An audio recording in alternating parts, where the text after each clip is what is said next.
जज साहब अपनी ही माँ को वृद्धाश्रम छोड़ आए। आश्रम में माँ का ध्यान रख सके इसलिए वहाँ के चौकीदार से दोस्ती कर ली थी और उसे कुछ पैसे भी दे दिए थे।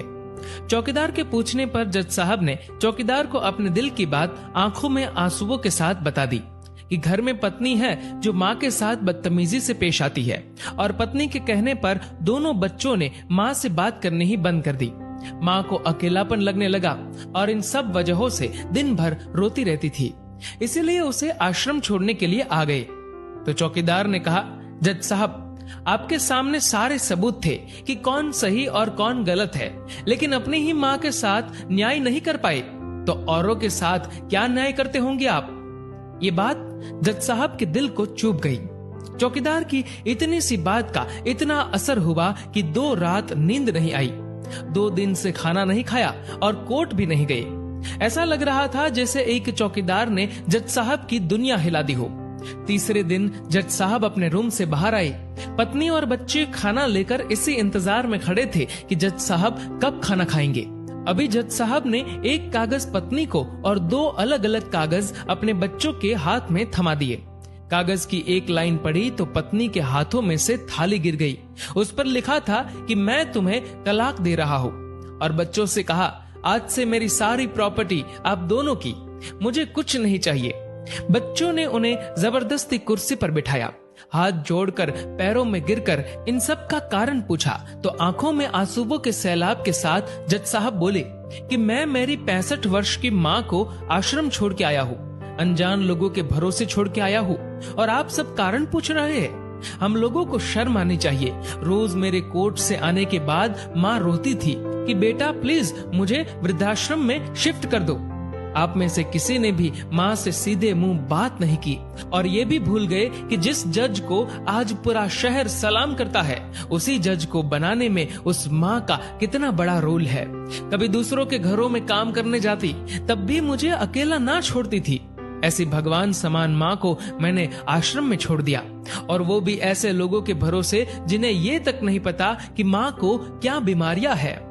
खुद को कोसते हुए जज साहब कहते हैं, दूसरों पर फैसले सुनाने वाला आज मैं खुद हार गया। मैं जज नहीं बल्कि गुनहगार हूँ, और मैंने जो गुनाह किया है वो शायद कानून तो माफ कर देगा, लेकिन ईश्वर के कोर्ट में वो कभी माफ नहीं होगा। ये कहते हुए जज साहब बोले कि अब मैं अपने पापों का प्रायश्चित करने जा रहा हूँ। मैंने अपना सब कुछ आप लोगों को सौंप दिया है और अब अपनी माँ के साथ आश्रम में रहूंगा और उनकी सेवा करूंगा। पत्नी से जज साहब ने कहा कि याद रखना, आज तुमने उस माँ को आश्रम भिजवाया, तुम भी एक माँ हो, कल तुम्हें भी कोई आश्रम भेजेगी, तब तुम्हें मेरे इन शब्दों का अर्थ सही मायने में समझ आएगा। ये बोलकर जज साहब आश्रम के लिए चल दिए।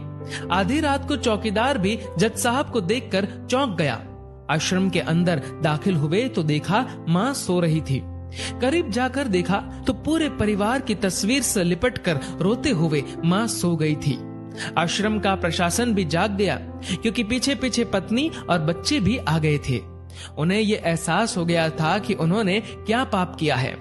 तभी आश्रम की एक कर्मचारी बोली, हम इन्हें आपको नहीं सौंप सकते, क्या पता कल आप इन्हें मार दो तो।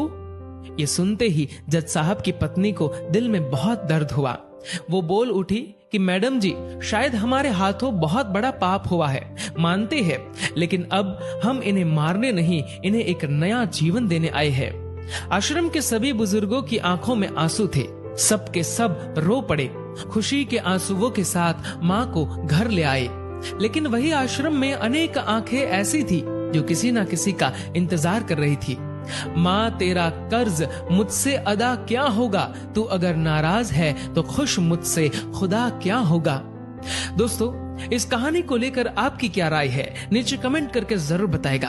और दोस्तों, अगर आपको ये वीडियो पसंद आए तो इस वीडियो को लाइक करेगा और ज्यादा से ज्यादा लोगों तक शेयर करेगा। और ऐसे ही और भी इंस्पिरेशनल वीडियोस के लिए सब्सक्राइब करें हमारे यूट्यूब चैनल को और फेसबुक पर फॉलो करें हमारे पेज को। धन्यवाद।